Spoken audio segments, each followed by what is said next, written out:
Hello everyone and welcome back to Fly From Home. It's Internet Cat Enthusiast here with another of our in-depth aircraft reviews for Microsoft Flight Simulator.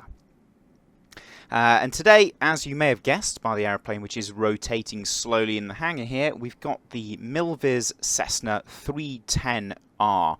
And this is an aeroplane we've all been very excited to review on this channel, so it's been great to get our hands on it and have a play around with it.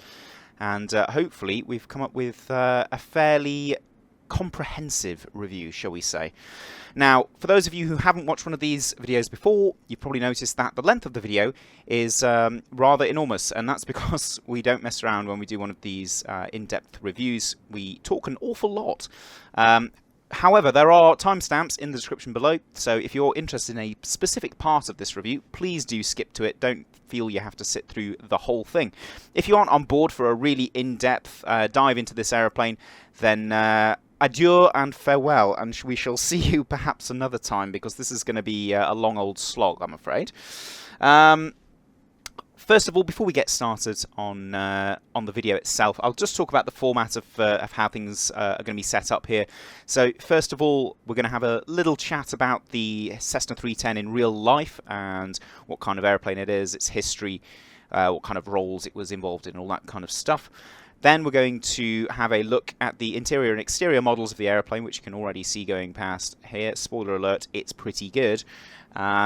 Then we will have a look at the different colour schemes that's included with the aircraft, and then we will crack on with a review flight, which will include all sorts of performance comparisons to real-world data, and also some general handling and some asymmetric work and circuits. So, without further ado, we'll crack on into the review. Okay, first of all, before I start with the history segment, just a quick disclaimer. I am a real-world commercial pilot. I am a flying instructor, and I'm a multi-engine flying instructor, and instrument rating and all that other stuff. However, I have never flown a Cessna 310. In fact, I've never even sat in a Cessna 310. So, what qualifies me to review this aeroplane, you might be asking? Well, not an awful lot, I'm afraid, but thankfully I do have a good friend of mine who has flown the 310 and done quite a lot of stuff with the 310 through his job. So he will be joining us on the actual review flight to give us a hand. So fear not, there is some actual real-world experience being put behind this video. It's not just me pulling things out of my behind as usual, so happy days. Right, so into the history of the aircraft. So the Cessna 310 was actually Cessna's first aircraft that they developed after the Second World War. First flew on the 3rd of January 1953 and then started being delivered to customers in 1954. It was a very advanced design for the time.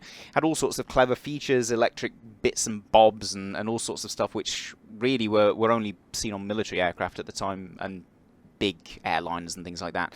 It had all sorts of clever features, things like thrust augmenter exhausts which exited through the back of the engine cowlings and all sorts of things like that. And the 310 remained in production until the mid-70s, about 1975, and various different modifications were done to it over the years. Now, the version that we have here in the simulator is the 310R, 310 Romeo, which is the very last production variant of the Cessna 310, which is the one that came out in 1975.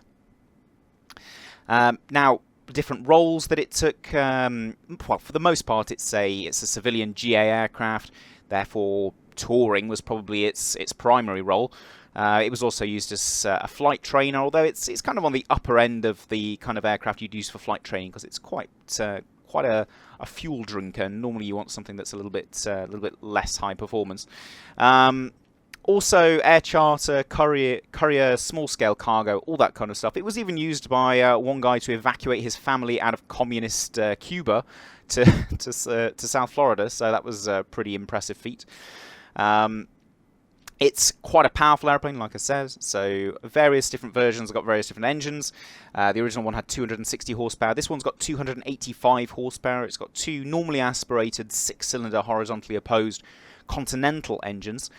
There is a turbocharged version, however this is not it.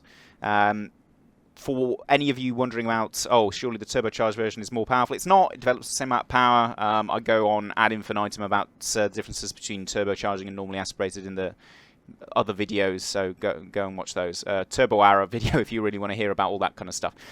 So we don't actually lose that much performance over a turbo version at lower altitude. It's just at higher altitude that the turbos tend to shine. Something else the 310 got involved with, it was in the Vietnam War. There was a military version, which was essentially just the civilian version, painted with a US Air Force colour scheme. It looks pretty cool, actually. And it was used mostly for courier flights between US Air Force bases out in Vietnam and the surrounding area. So, the 310R. Few features that are different from the original 310. So first of all, we've got a much longer nose on the 310R, which has a baggage compartment and also the fuel burning heater. It's got 3-bladed props instead of 2-bladed props. It's got redesigned tip tanks, which are actually canted upwards and have a flat lower surface, which actually add to the total lift of the aeroplane. They actually roundabout contribute enough lift to counteract their own weight when you're in the cruise, which is pretty handy. The thrust augmenter, exhausts were removed because they were too noisy, and we've just got standard underslung exhausts on this particular version. We've got the rear window, which is pretty cool. It's pretty rare for a twin-engine aeroplane to have a rear window like that. We've got a reprofiled rear tail fin, and like I said, we've got different engines on board this airplane too. So very, very cool aircraft. It's something that I've always wanted to fly in real life and always wanted the chance to have a go, but sadly never got the chance to. Except now we've got one in Microsoft Flight Simulator, and surely that's the next best thing, isn't it? Surely. So that's enough about the history of the airplane. Let's have a quick look at the graphical model of this plane. Now, as you know, Microsoft Flight Simulator has introduced a new era of incredible photoreal exterior and interior models for Flight Simulator airplanes, and this one really does not disappoint. It is right up there with absolutely the best exterior models that I have seen in this sim. It's right up there with the Coronados and the default airplanes and all that kind of thing. You can see that it's not a kind of super glossy high shine airplane because it's supposed to be something from the 1970s, and as you might expect, it's not going to be super glossy high shine unless I suppose it's had a recent repaint. It is nice and clean in its current state, but you can see little bits of weathering between the panel gaps and on the nose gear leg here. And anywhere else? Yeah, just see like little bits of dirt on here, and that's inevitable that when you're flying around, your aeroplane gets a little bit grimy, even if it's very well looked after and lives in a hangar all its life. Now, something which we will show you when we actually load into the simulator is that the amount of weathering on the aircraft is actually variable, and it actually builds up over time. Up until the point where you can give your aeroplane a wash. No, I am not joking. You can actually do that. So, yeah, the exterior model, honestly, with that feature, is something we've never seen in any simulator. Please correct me if I'm wrong, but I don't recall any aircraft in any simulator having the ability to get dirty and then get cleaned off again over time. I mean, absolutely fantastic and top-tier work from the guys at Milviz. But as you can see, the texturing work is fantastic, and the reflections and all the rest of it, about as good as anything we've seen in this simulator. Moving to the inside, you can see we've got the EFB iPad thing, which has almost become kind of de rigueur in Microsoft Flight Simulator airplanes these days. And zooming into the panel, very, very high quality panel and custom instrumentation. All the rest of it, it's kind of wobbling around, a bit strange. So yeah, absolutely fantastic. Just as good as the outside, really, I would say. The seats, very, very high quality. You can see the grain on the lovely faux leather seats there. And looking in the back, you can see the headlining is beautifully textured. There's no random fuzzy bits anywhere on here. It's all modelled to the same incredibly high standard. And as far as I can tell, it's had pretty much no effect on the frame rates. The frames I've been getting in the simulator are just about as good as I get with any aircraft. That said, I'm lucky enough to have a pretty good system. But still, I suspect they've done a brilliant job of optimizing this aircraft. So there we go. That's the interior. In terms of the instrument setup, obviously we'll go into a little bit more when we're in the sim, but we just have a standard analog 6-pack with a couple of engine fuel computers down here, which all work and all the different functions on these work and everything. Analog clock over there, engine instrumentation on this side. In terms of the radio fit, there's all sorts of different radio fits we can put on here. So this this sort of blank area is just a placeholder. There are all sorts of GPS units and radio units that we can put in here that I'll show you when we actually load into the sim. And there's the controls there. Slightly strange that the prop levers aren't painted blue, but I guess that's just a Cessna thing. They normally are blue on most aircraft with constant speed props. You can see the fire extinguisher under there. Can we see if it's in date or not? Not quite. Refund. But yes, the inside is just as good as the outside in my opinion. Very, very high quality indeed. So, I suppose we should have a look at some of the different colour schemes that come with this aeroplane. Let's have a look. So, first and foremost, we've got this Canadian registered aeroplane, Golf Tango Golf Tango Echo Romeo.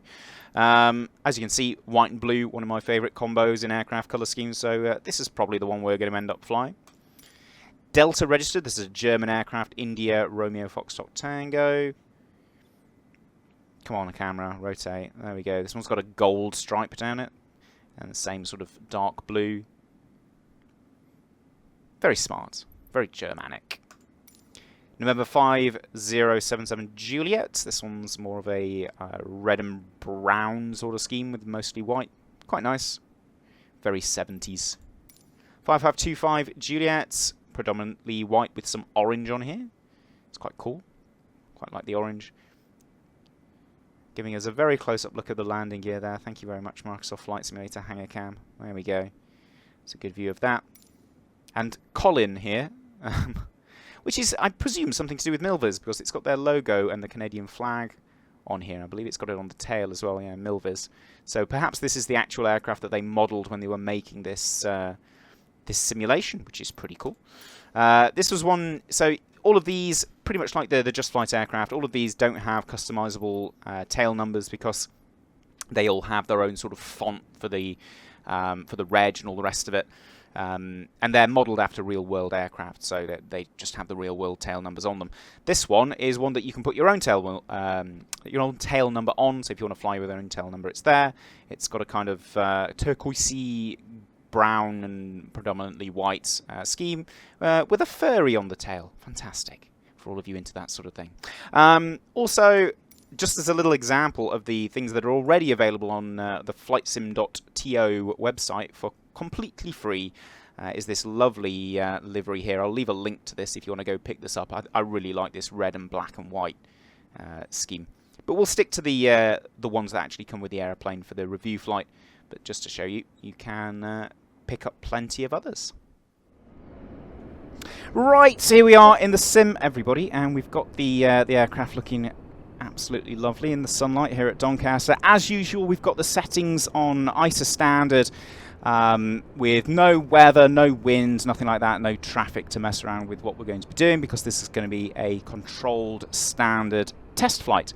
Now, as promised, I have a special guest on board the airplane with me. He's not one of these random AI guys sitting in the plane. He is watching this through the magic of Discord. So if you'd like to introduce yourself, Nathan. Yep, I'm Nathan. I used to operate the Cessna 310 commercially, along with the 402, 404, and presently the 406 as well for a company. Only got about 19 or so hours on the 310, most of it in training or LPCs, OPCs, but lovely aircraft. Really excited about this sim product, and I've had a good look so far with Kitty. And yeah, I'm just going to help where I can and offer people advice on how to fly it and what it should do compared to what the sim does. So hopefully my advice will help people. And yeah, I love it so far. Brilliant. Yeah, so obviously Nathan knows a lot more about this aeroplane than I do, so hence why I bust him in to help with this. So he's going to stop me from doing anything too stupid and also give us some useful advice and hints and tips as we're going along. So there we go. Now I've just got the aircraft on the ground. We've got the flaps down, ready for our sort of pre-flight walk around. But I'm just going to open everything up and let you have a look at what everything looks like here. Obviously, we've got a bit of baggage on board the plane. It actually loads this up. We've loaded the aircraft up to almost its maximum takeoff weight for the sake of our performance assessment. So we can see some baggage in there. We can also see passengers loaded up inside the aircraft as well. So, I mean, I don't know about you, Nathan, but I think this aeroplane looks absolutely brilliant. It looks really good. Yeah, the nose baggage area looks perfect how it opens. I'd say the wing lock could open a bit too much. Right, okay. Is it like obviously if it look correct and have it open and things like that, but I'd say they're a bit more vertical than it would be in real life. Whether this is one I was finding really old and the engine weren't quite as good. I said it wouldn't quite sit as vertical as that. But the actual look inside and looking at the split flap as well, you can see in the ribs on the back of the flap looks really good on the steps. So yeah, visually it looks correct, apart from just a few little niggles, I suppose. And then again, the rear cabin door when that opened looked good as well. Yeah. Awesome. Right. So mostly a seal of approval for the way the airplane looks. Obviously, the textures and stuff, we've had a look in the hangar, and those are really, really good. Now, I did mention that there's a way to make this airplane. Well, the airplane does get dirty as you fly it around, which is really cool. We'll have a look at that in a second.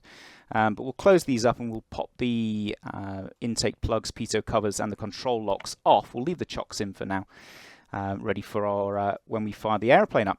Now, also on this iPad screen, as you can see, there are your options for loading your aircraft. So you can see we've got passengers in the front right, the rear left, the rear right, and the nose and rear baggage area, which is taking us almost to our maximum takeoff weight of almost 2.5 tons. So big old airplane this. It does look in pictures or in the sim like it's kind of Seneca sized, but me and Nathan were talking about this earlier, weren't we? And it's actually a really quite a large airplane. Yeah, it was a lot bigger than that, a lot taller, a lot wider cabin. It's really nice in the cockpit section and the seats behind. If you got someone sat next to you, you want shoulder to shoulder. You got a lot of room. I'm quite a big lad, and yeah, it's a nice size. Definitely a twin. If you're going to own one, you'd want one of these, to be honest. So I still think it's the best twin ever made. Sort of less than 6 seats anyway. You're making me really jealous now that I've never flown one. As you can see, we've got full fuel on board. So Nathan, do you want to explain how the tanks on this aeroplane work? Yeah. So the main tanks on this are the tip tanks, and there is 600 pounds. So I'm going to work in pounds with this because that's what we used to use. Yeah, that's fine. Go for it, mate. 600 pounds in the mains and 378 pounds in the auxiliary tanks. And there, if you just swing the camera around for me, Kitty, you'll see the auxiliary tank caps, hopefully. Actually, okay, idea. So literally tips there, as you can see at the end of the wings, and then the auxiliary these ones here. Tank on the left hand side, on the right, just inboard of the tips. So you can see them just in the middle of the wing there. Yep, there we go. So for the gauges on the tanks, if you turn the battery on for me, Kitty. Yeah, sure. You can see you got your 300 pounds aside on the gauges there, and then if Kitty presses the switch for the auxiliary fuel tanks down, you'll see the transfer lights are illuminated, just for you to see there, and the auxiliary tanks are showed. Just as well for you, Kitty, I don't think I told you earlier, if you're running the auxiliary tanks on the switch in the floor, the light will come on as I told you. So if you put them to the top, so to auxiliary tanks. That's it. And then you look up, you should have the yellow lights on, and now the gauges should, if modeled correctly, they're now reading from auxiliary tanks. And if you press the switch to main, you then go back to your main tanks. There we go. Does that make? Yeah, that makes sense, and it does sort of flick back. I'm guessing this is a sim thing. It flips back to the previous. It only sort of holds it for a few seconds. Exactly right. It's a spring-loaded switch. So that's absolutely right. Yeah. Brilliant. Wow. Okay. Right, perfect. And yeah, so you would operate on the main tanks most of the time. The fuel is pretty useless in the auxiliary tanks, so you would fly for at least an hour if all the tanks are full on the tips, then you start to run the fuel out of the auxiliaries. And the reason you do that is because any excess fuel that's not burnt by the engine runs back into its auxiliary main tank. So, for example, if you're running on the left auxiliary tank, the fuel goes to the engine, and any fuel that's unburnt at the engine source will then be put back into the left tip tank, if that makes sense for everybody. So then you will be effectively filling the tip tanks back up with fuel. So the ideal thing is you don't want to be pissing fuel out everywhere. It's basically wasting fuel. Yeah, so if the tip tank is already full, it's going to go in there and just come out the overflows, isn't it? So that's what you want to avoid. Yeah. Right, okay, That's fantastic. Right. So that's the fuel system. It is a little bit complicated, but it's all right once you've got your head around it. Now, one of my favourite features in this aeroplane, as you can see, we've got a lovely shiny 310 here, but if we want to simulate an aeroplane that's been left outside for a little bit, we can go all the way over to there, and you can see it looks absolutely minging. All the panel lines are all full of mould and moss and all the other sort of grime that builds up on an aeroplane over time when it's just been abused, basically. And I mean, it does really add some character to the plane. It looks very cool. Really realistic. And I want to like as well is from the back of the wheel on the flap when it's extended like it is, you can see the black streaks that come behind. Yeah. It's absolutely perfect. What would happen?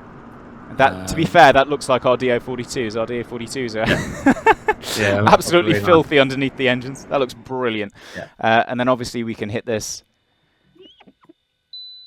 and we even get a little ping noise. And there we go. She's back to looking lovely and shiny and clean. Now, obviously, if you don't want your airplane to get dirty, you can move that slider, and it won't dirty up. Or you can leave it on the normal setting here, and it will get dirty at a normal sort of rate, and you'll have to keep washing your aeroplane, which is very, very cool indeed.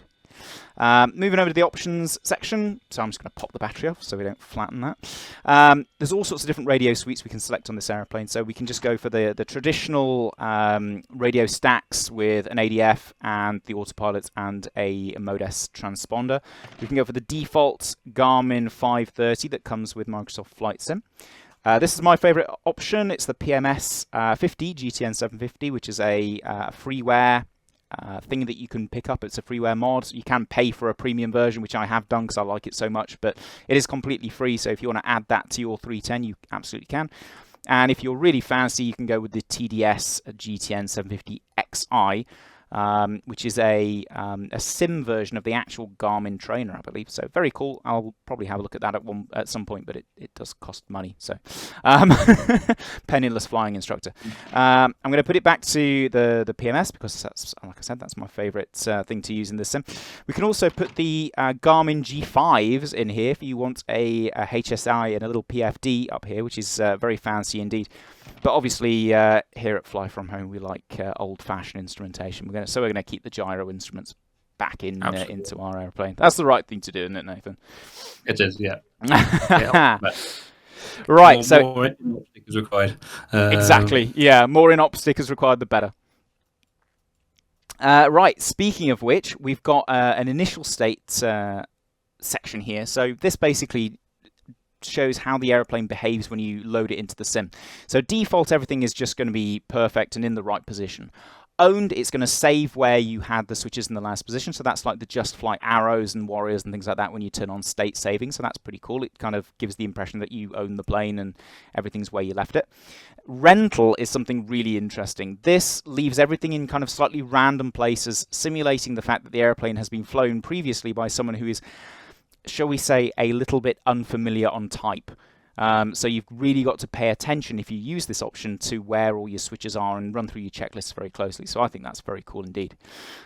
Show user reg, that's just if you want your own personalized reg on the plane. Obviously, we're keeping this one. It's a Canadian registered airplane, so we'll keep that on there. Realism, obviously we've got everything ticked because we're all about realistic stuff.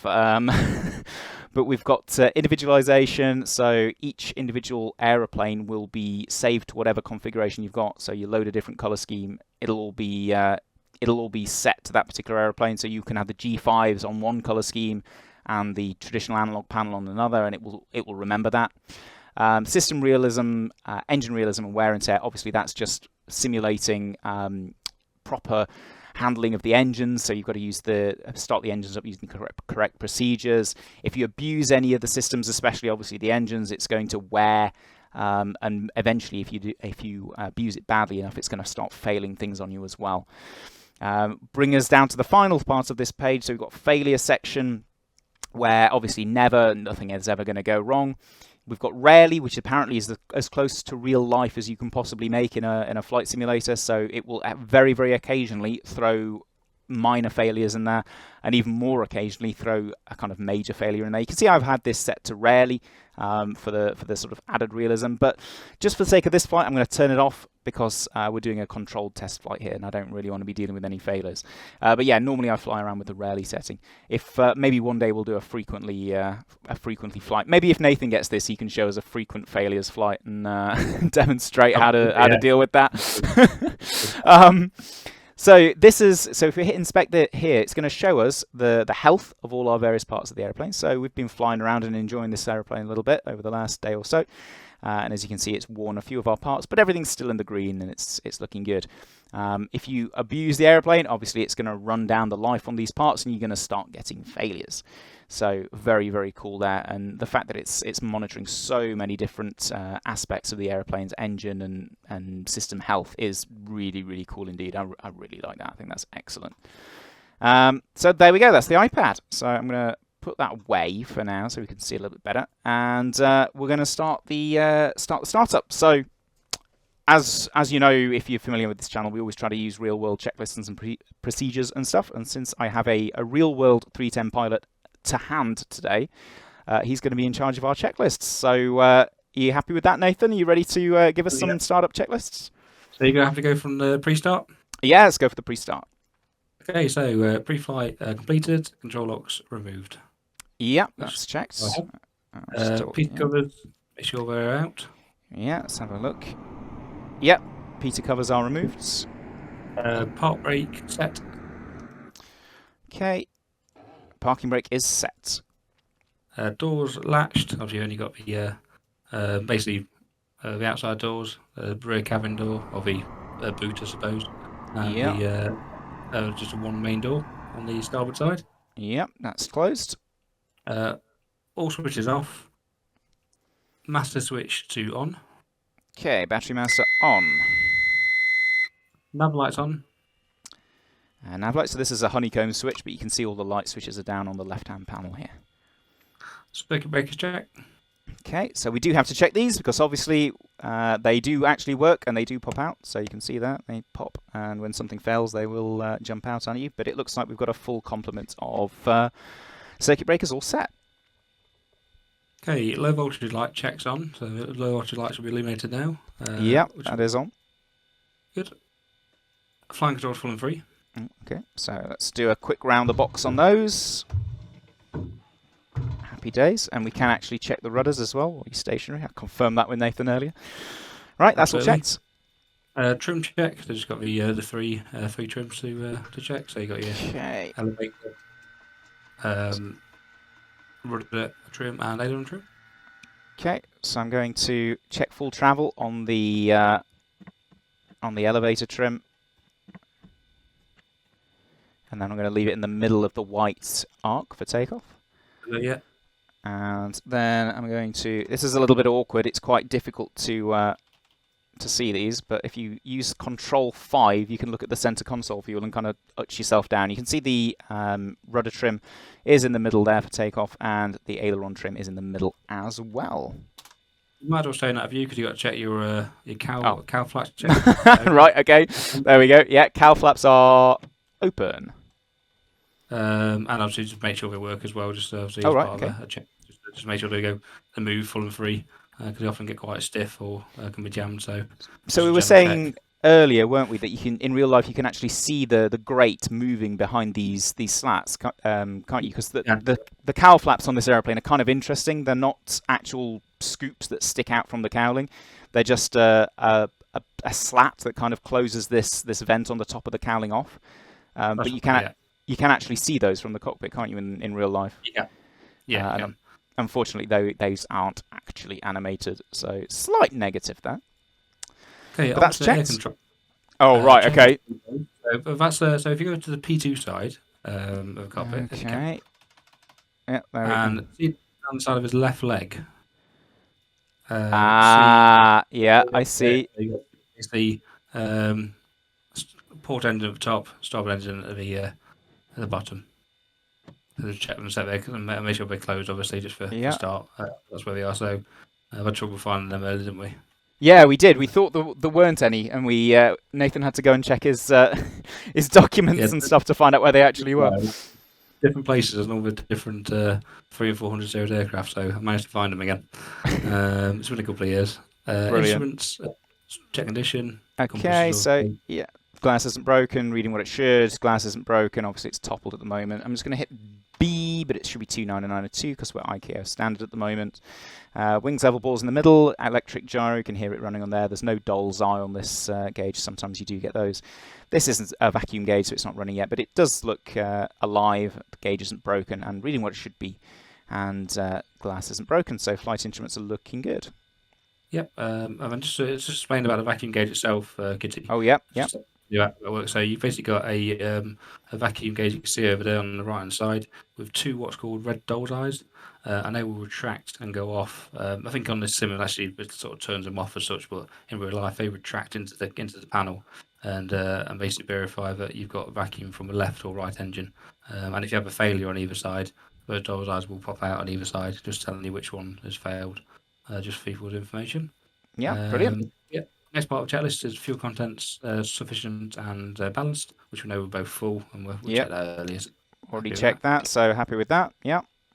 Fuel selectors check and set to mains tanks, so that's part basically point to a tip, so they're set correctly in the green. That's good. In the green on both sides. And then the emergency gear handle stowed, which is just right. Should have stayed down that. There we go. Yeah, emergency gear handle stowed. As you can see, the checklist kind of follows a basis of a fairly logical flow. Yeah. Okay, starting engines. Right. Okay. So have we got ATIS and start? Have we got that yet? Well, let's assume that everything's ICAO standard and there's no traffic, so the ATIS is do what you want. Start clearance is going to be start whenever you want. Yeah, the avionics make sure we're off still. Anti-coal lights on.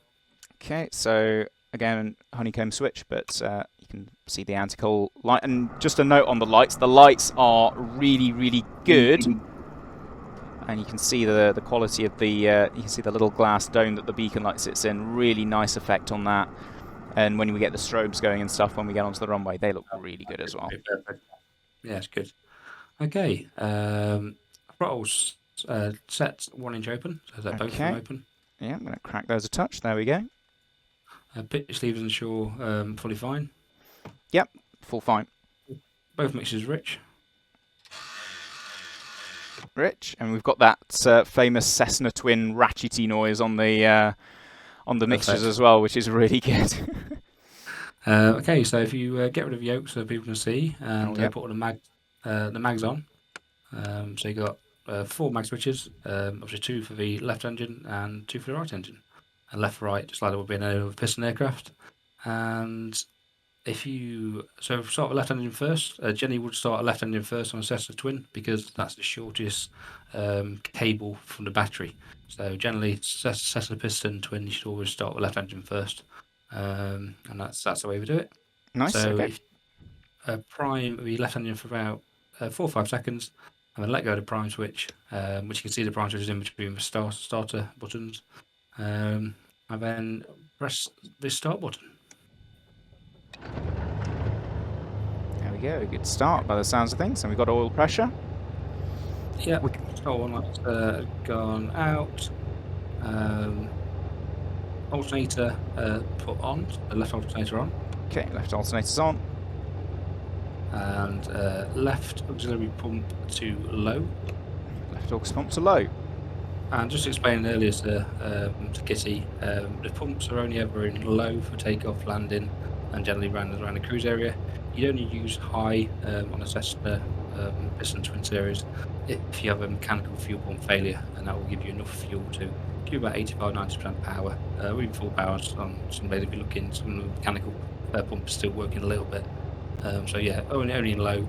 It's kind of a bad design, but just to give you an idea. A lot of people think it'd be high for takeoff, but that's not the case. So right engine, it's just the same process again, yeah. Bit of prime. Crank the starter.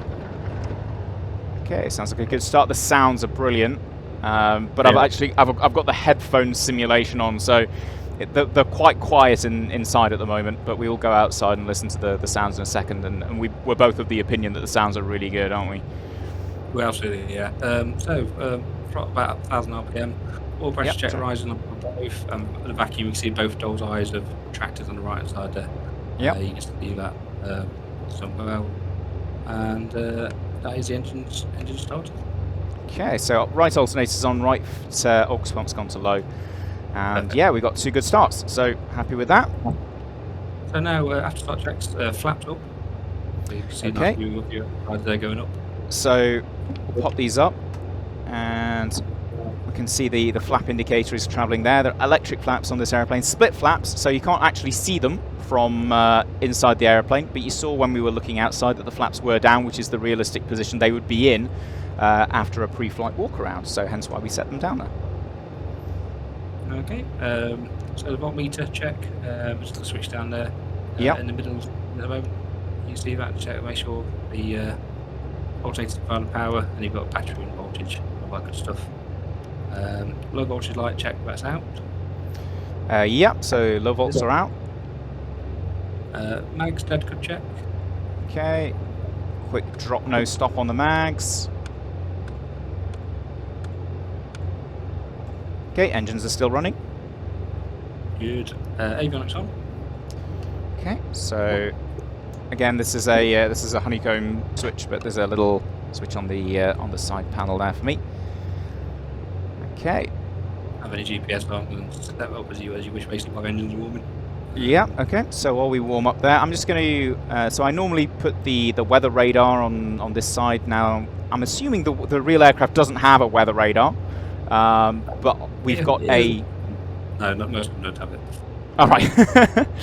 I thought you were going to prove me wrong there. But obviously with the GTN 750 mod, you have like a data-linked Nextrad weather radar. So this can provide you weather data even though you don't actually have an onboard weather radar on the aircraft, which I find really handy.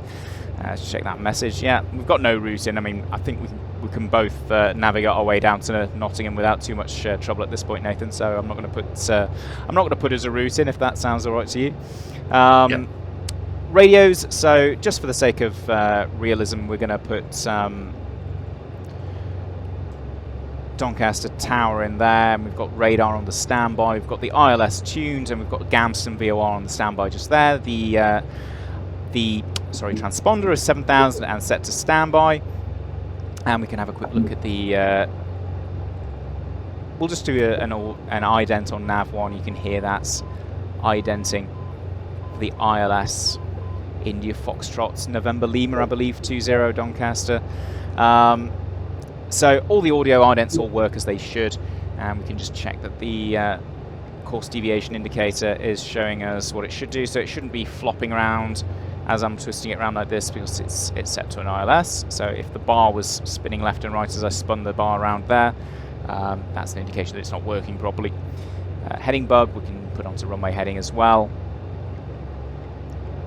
Now I do have the ADF set 338, so which is the Doncaster Foxtrot November Yankee. We can get an audio ident off that, or we would normally, but I'm not going to bother for the sake of brevity. And ADF mode, so normally when you put it antenna mode there, it should park on the right hand wing, and you can then turn it back to ADF and it would swing around and point at the beacon. Unfortunately, I think that's a Microsoft Flight Simulator limitation because I don't know any aeroplane that does that so far in the sim, so hopefully Asobo can sort that out soon enough. DME reading about 0.4 nautical miles, which makes sense because the transmitters are kind of over there where the threshold is, so not too far away from that. So as far as I'm concerned, GPS is all set up and radios are set as required. There's autopilot. Do you want to just yeah, okay, so autopilot module here. So that, weirdly enough, this is the exact same autopilot as we have on some of our DA42s anyway. Some have got the integrated, so I am reasonably familiar with that unit. So yeah, so normally what we do is autopilot, check the captions, go to heading, go to alt, and then we'd swing the heading bug around and make sure that the yoke followed it. Unfortunately, I guess this is a flight sim limitation, because again, I don't know of any aeroplane that does this properly yet. It doesn't actually follow the bug around as it would do in real life. But it's not too immersion braking. And we'd do the same, we'd put it in VS mode, and we'd command a climb and a descent and make sure the yoke pulls backwards and forwards. Make sure we can overpower it as well, and then we'd check the autopilot disconnect, which is obviously working, to make sure that's all as it should be. Right, that's the autopilot checked. So at this point you put cabin heat and defrost as well if required, but it's quite a nice day, so I won't need that today. But it's just to explain the cabin heat system. It's a little fuel burner running from the right-hand tank. It sits in the nose. It basically squirts avgas onto a hot plate, similar to a Seneca, and get nice smells in the cockpit and carbon boiling. So it's excellent. Beautiful. Yeah, absolutely brilliant. Miss it every day. Exactly. Exactly what you want, isn't it? A bit of carbon monoxide in the cockpit. Absolutely beautiful. Yeah, right. Radio nav aids set and checked. Have been done. Altimeters that's been done as well. And deposit clearance, which is to VFR down to Nottingham, so that's not a problem.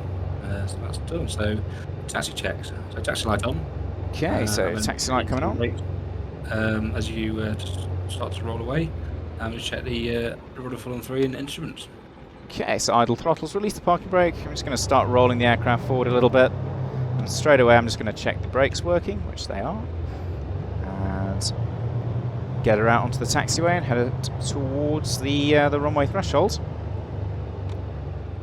So we were talking about this earlier, weren't we, Nathan? I kind of expected this aeroplane to kind of handle like a tank on the ground, but you said it's actually quite a nice aeroplane to taxi. Yeah, it's not too bad at all. It's a little bit clumsy when you first get used to the taxi, and it's just like any twin with a sort of spring-loaded rudder and nose wheel assembly. No, it's quite nice. You got a lot of power left and right, so you can do nice tight turns. And the nose wheel swings quite far over as well, so you can pretty much turn on the sixpence. It's quite nice. Yeah, so it's a bit like a DA42, but you're saying the 42 is a little bit worse to taxi. It's a little bit nastier. Yeah. And it's probably heavier rudder pedal as well as the DA42 is. Right. I think also the pedals are quite large on the 310, so you got a lot of foot area to press. But I think the 42 for me feels quite small. They are, yeah. Okay, we are turning right a bit, so we can do some of our taxi checks. So numbers increasing, wings right, balls left, everything else stable.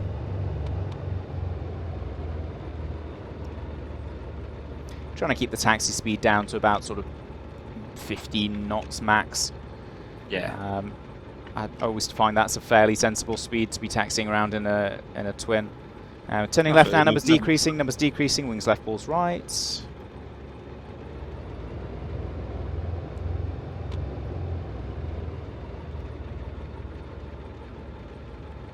And I suppose I'll just pull over here and pull a sort of runway heading for us to do pre-takeoff checks. Yep. Okay. Ground idle set, parking brakes set, brakes holding. Right, ready when you are, sir. Power checks, park brake is on, you just said. Instruments check, currently green. Should be basically. Yeah, we're all nice and warm, pressures are looking good. Throttles 1700 RPM. Okay. Advancing throttles. Normally you'd check clear behind as well, and one of the great things about the 310, it's actually got a back window, which isn't very common at all for twins, is it? Not at all, no, it's good. Okay, RPM 1700 set. Okay, so first one would be your mag check. Okay. So, do the left engine first. Max drop of 150 RPM and max difference 50 RPM between the max load. Okay. Obviously, given how in-depth the maintenance system of this aeroplane is, it's actually pretty important that you check these things before you go flying, which is really cool. You're not just doing this for the sake of make-believe. You're actually doing it because you need to do it, which is really cool. As you can see, all the mags are in good health, and they're all dropping by about the same amount, so I'm happy with that. Excellent. Props check the feather. Right. not below 1200 RPM. You've got to cover. Okay. You had a little problem with us earlier, didn't you, on yours? We did, yeah. So as I do it, I'll explain what happened earlier. So I've got a control on my honeycomb throttle quadrant. So when I pull it through a descent, it will select the Microsoft Flight Simulator feather command. Now, I did that earlier when we did this prop check, and the props got stuck in the feathered position, and I had to shut the engines down and restart them to unfeather them. So a note of warning, if you have a similar sort of control setup, just pull them back to full course, back up to full forward, and it should be the equivalent of doing the feather check in real life. Absolutely, yeah. So fuel flow, you can see that's on the green. Engines check again, make sure they're all on the green, there's no red ones or anything. Pressure to the oil's warm nicely. Yeah. Ammeters check, so just get the black switch there to make sure ammeters are good and got some load. Good amount of charge from there. Vacuum checks on the limits, there should be around about 5 in the green, and see what either way for track times. Yep. Alternate air, check is that closed, so if you go to the right side okay, now. Here we go. Move over into my passenger's lap and open those up. No change in RPM. That's exactly what it should be, yeah. And then we'll close those back up again. Perfect. Jump out of his lap. Thank you very much, sir. Right. Beautiful. Okay. So, prop de-ice and surface de-ice check. Okay. There's no prop de-ice gauge in this aircraft, which should be, which we noticed earlier. That's been falling along. I imagine it worked in icing. We can see the boots actually. Yeah, we can actually. So this is, as far as I know, this is the first time in Microsoft Flight Simulator we've actually got animated de-icing boots, which is really cool. I'm surprised nobody's done this before. But if we hit actuate on the de-ice, you can see the boots inflate. Pop them back off. Well, we can check for a pressure light. We do actually have a de-icing pressure light there. You can see it's staying off. Yep. And back off again. You can see the boots retracting again. So really good. Really like that feature. It does it right as well, so it basically does tail first and then into the snout, exactly as it should do. Right, brilliant. I also do idle, check the idle's between 6 and 8 RPM.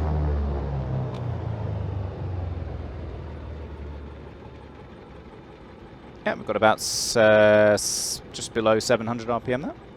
Perfect, yeah, and then sets it back to 1,000 again. So windscreen, check the anti-ice works. Obviously, again, is there a light on this kit? I can't remember.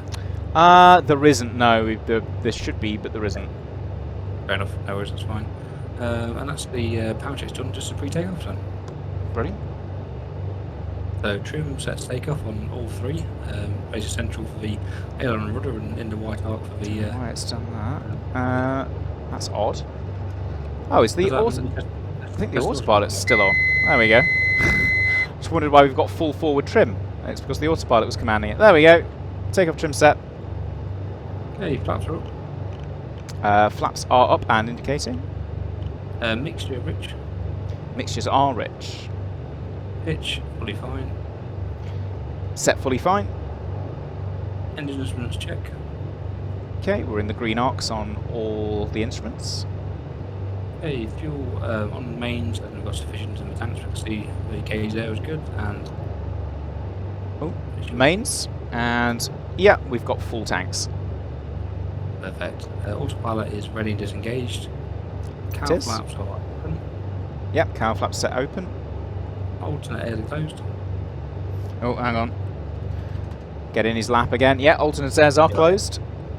Perfect. H-star and DI check. Yep, so reading about 128, and yeah, check with the whiskey compass there, and we've got the CDI aligned runway heading and the heading bug aligned on runway heading as well. Perfect. Mags all on. Mags are all set on. Ice protection as required, not required for this departure here. Not required. Not required. Hatch and tires still secure. Yep, let's assume we're all secure. Flying to full on 3 again.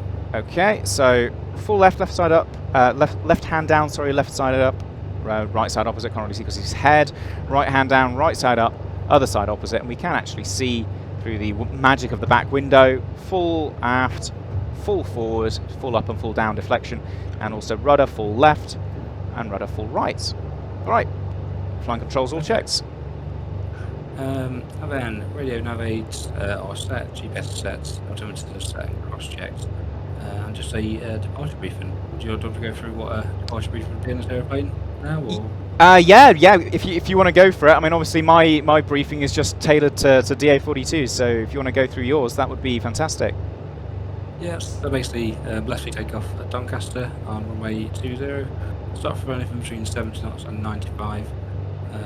Start for anything 470 knots. Between 70 knots and 95, start for any fire, failure, malfunction, blocked on the runway, following station, any warning lights or any severe failure you feel. After 95, gear swap down to the runway left, I would re-land the aircraft. If not, ensure the gear is up. Full power. Make sure all the 6 levers are forward. Control the aircraft, climb a blue line, and it's a nice day today, so we'll do a visual circuit back into runway 20 at Doncaster, and advise agencies we need to. Threats and errors, I do a sort of once brief. So weather's good, aircraft no known defects, no damage or future effect. And again, threats and errors. It's a new aircraft to Kitty, so he's new to the aircraft, but miscontrol it. Other than that, I can't see any effects if you can. Yep, so the major threat is me and my incompetence, but other than that, we are all good, I think. Absolutely, so just the lineup checks to go. Okay. Okay, happy days. Right, lineup checks. Okay, so transponder in out mode.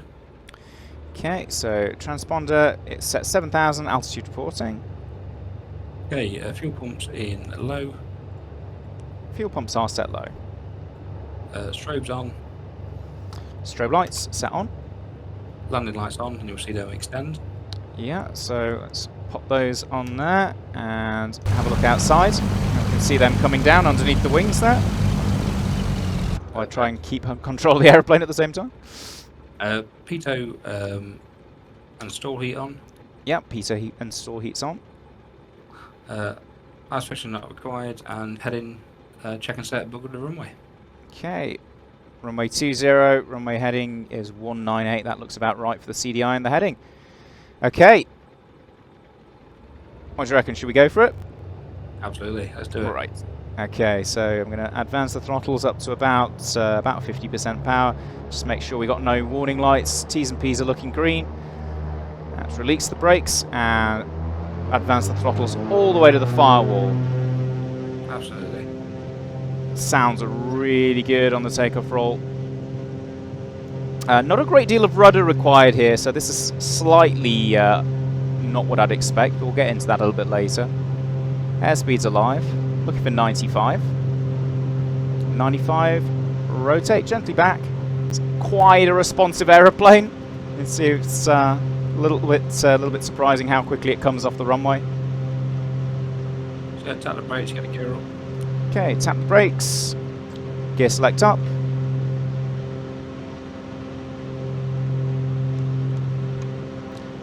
Tap the taxi light off. It does try to turn itself off automatically, which is not something that the real aeroplane does. And if you've got a binding for it on your yoke, like I have, it kind of struggles and just clicks backwards and forwards, so you'll have to set it back yourself. Now, normally we'd be setting climb power at this point, but in order to do our climb performance check, we are going to have to leave it full forward for now. So, Nathan, can you just let me know what the VY is for this aeroplane? Yeah, stand by. For you.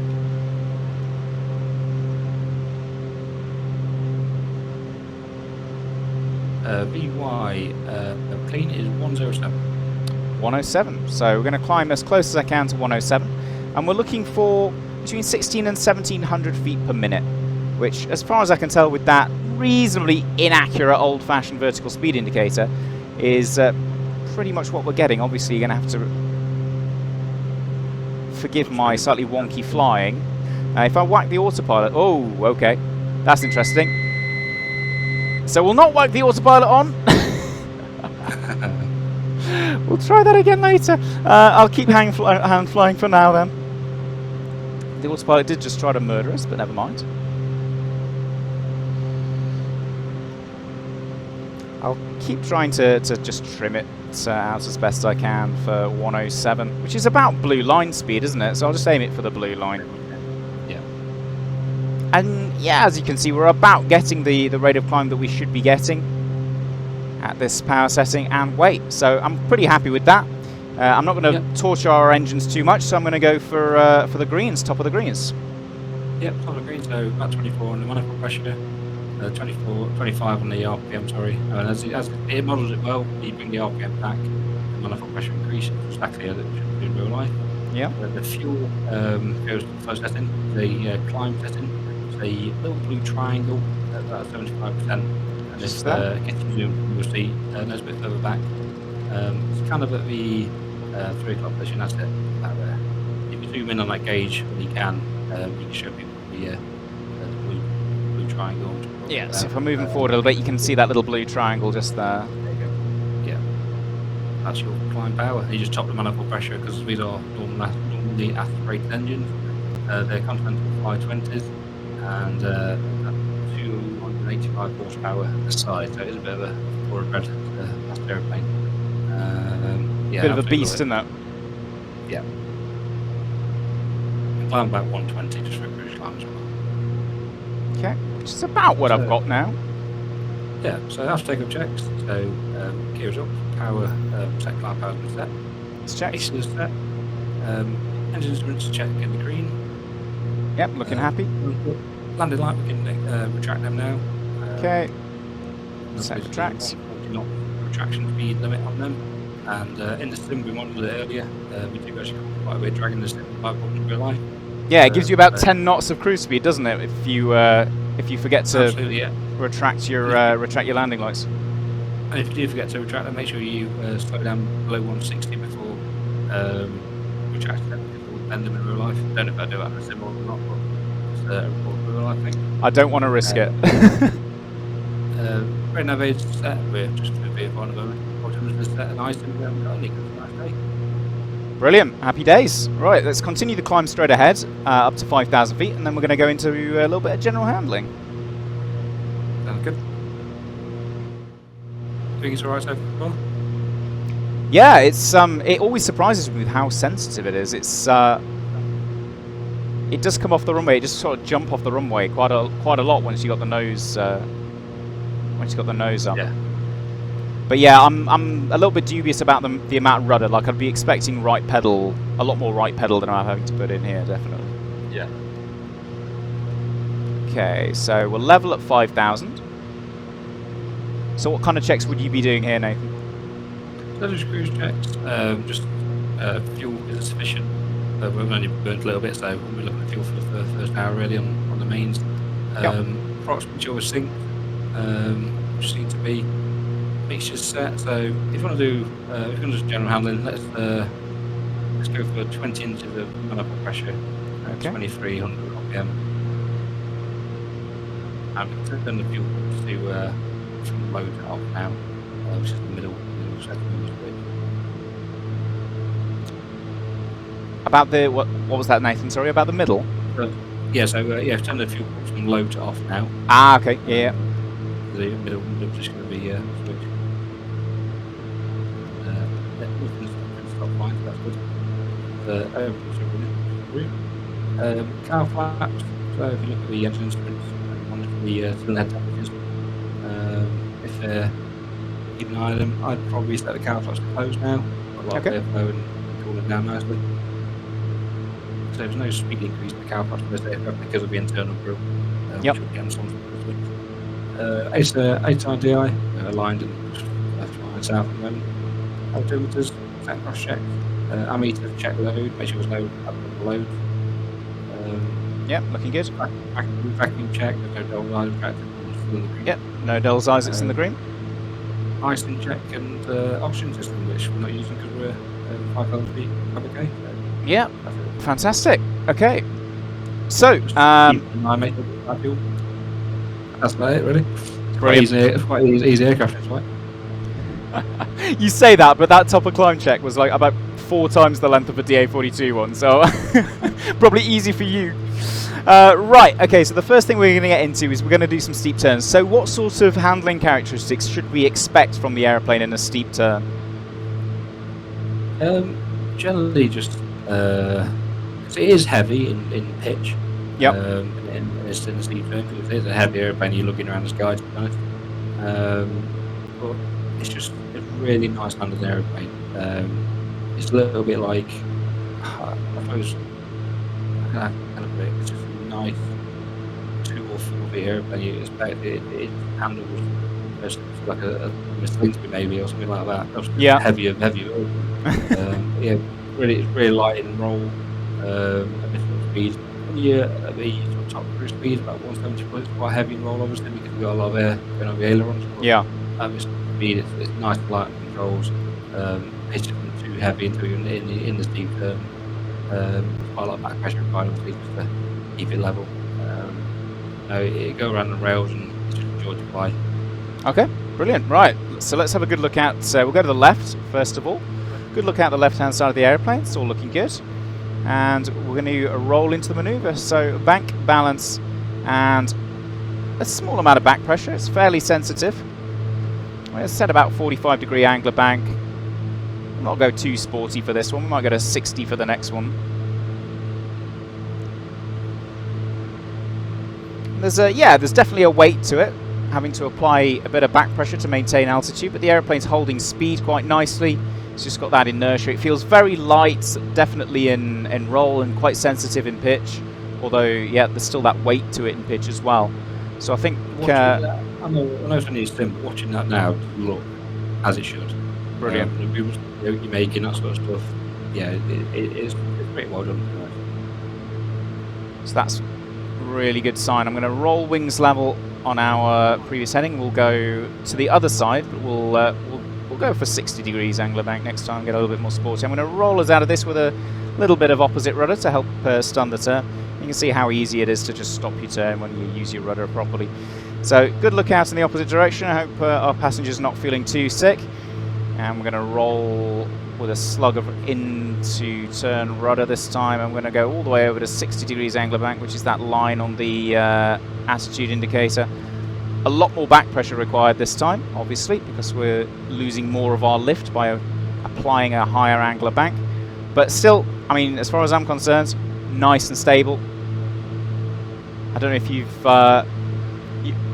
done a steep turn at this sort of bank angle in one of these, Nathan, but it's feeling pretty good to me. Yeah, obviously a lot of sort of upset removers and stuff and things like that. So far. There we go. Obviously, you have to be quite aggressive to kick it out of a turn accurately at 60-degree angle bank, but it does it very nicely. Responds very nicely to the rudder pedal inputs. So that's feeling really nice as far as I'm concerned. And also, if you just do a gentle turn, look out the left or right wing, just looking at a tip tank in your picture. I don't think there's a better picture than that. I know I'm a little bit of a fangirl of it. Just a perfect view. I don't think it's a cool view, isn't it? Yeah, really cool. Stylish looking tip tank, a really, really cool aeroplane.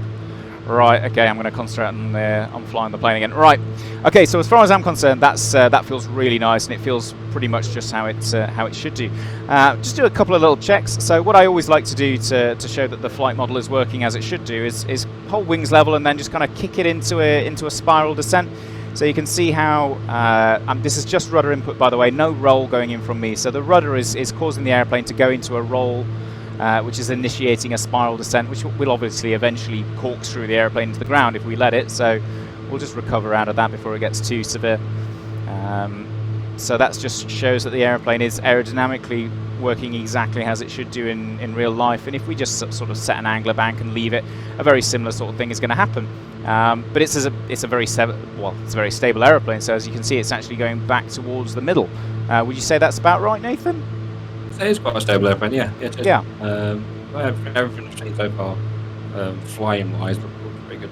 So, yeah. So if I give it enough angler bank, it does start to set up into a spiral descent slowly, but you do have to give it about 30 degrees, maybe a little bit more, before it will set up into a spiral descent, just using aileron inputs. So that would indicate to me that it's a really nice stable aeroplane. So I'm assuming that's how it is in real life.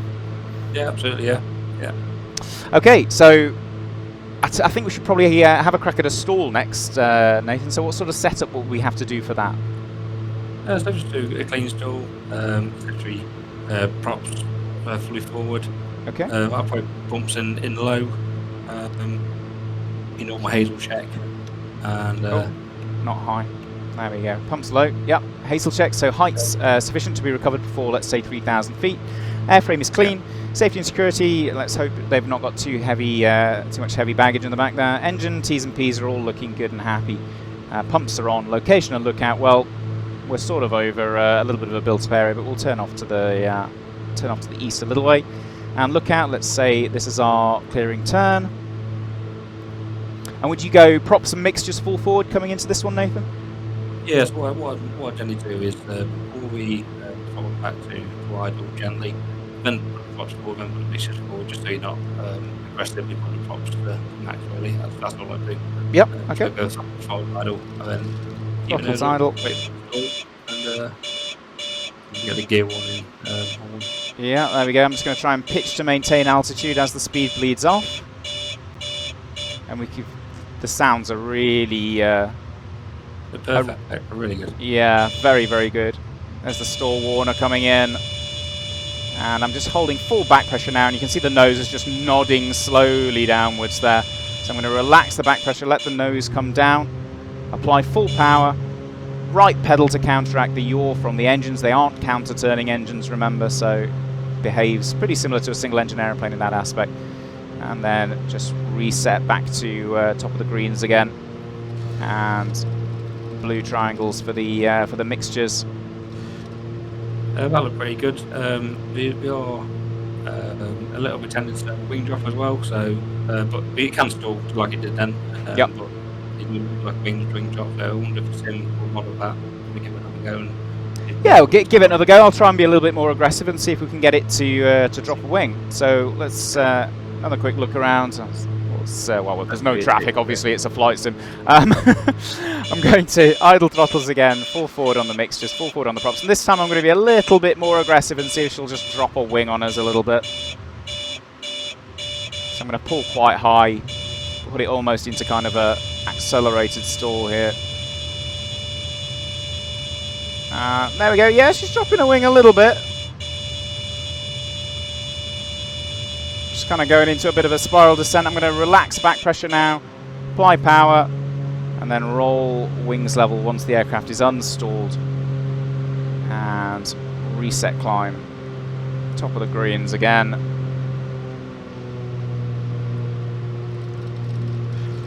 So did that look about right, maybe? that looked good. Yeah, honestly, really good. Brilliant. Really So that all that took was just being a little bit more aggressive on the controls. I guess we are at quite a high all-up weight as well, which generally makes stall characteristics a bit more stable, doesn't it? So yeah, absolutely. Can certainly forgive it for not showing that the first time out. So I'd say that in terms of general handling is 2 thumbs up from me. I thought that was pretty good. Yeah, absolutely. Yeah, I've not flown this thing yet, and definitely will get it at some point soon. And I can't wait to have a go. It just looked really good. Yeah, And, absolutely. Just as well, it's not a paid promotion for me. I know it does seem like a really lightless aircraft. I do. It's just I like it. It's not, and I know I seem to be over-egging it a little bit, but that's just an honest what I'm seeing. That's all. Yeah, and the same goes for me. Like, I bought this with my own money, so neither of us have been paid to sort of to over-egg this, like Nathan said. We're both just a big fan of how it's flying right now, and it's doing a great job.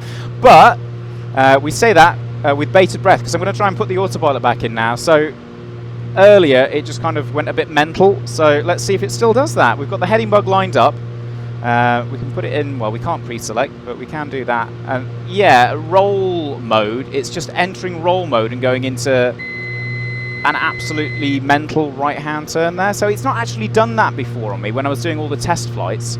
It was working absolutely fine. So I'm not entirely sure what that's all about.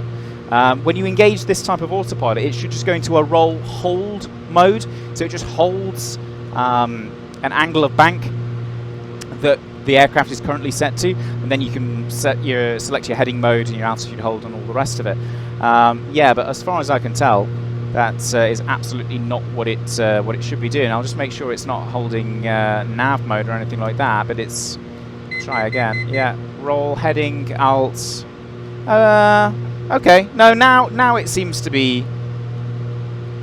It's just turning onto the heading bug now. So, that's a bit more like it. What's wrong for the rudder trim? Because the ball's out now. Oh, yeah. So I've come off the pedals now. I was correcting it with rudder pressure, but yeah, okay. Trim's in the middle. Okay, it's behaving itself now. I don't know what it was doing earlier. It was just kind of setting a really high angle bank and then just holding it there, but seems to be all right. Okay, so let's leave it on the autopilot for a bit. Now we're pretty much, as far as I can tell, let's have a quick look outside.